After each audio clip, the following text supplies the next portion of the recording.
banen, og vi skal bede start nummer 7, Dennis Nuhl Nielsen, om at holde sig klar i slut.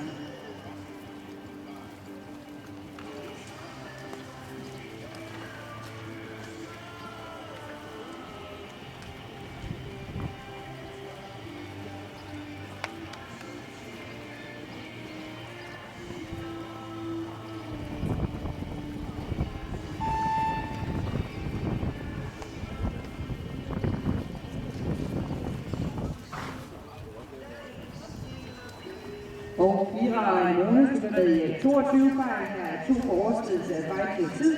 Tiden blev 76,20.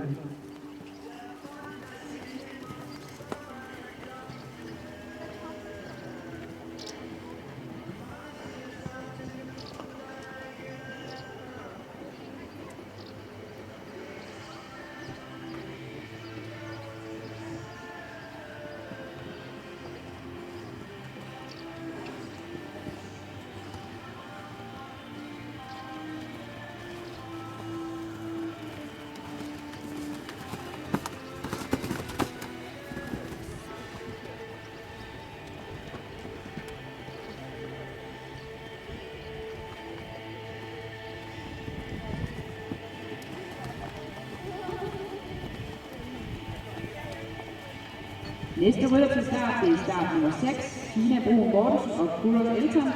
Ved på banen har vi fået start nummer 7, Dennis Nuhl Nielsen, og i slusen skal vi bede start nummer 8, Stine Bak Simonsen, om at holde sig klar.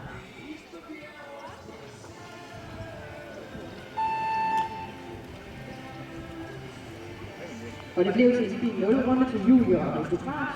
I tiden 61,11, og de modtager procentudvidelsen.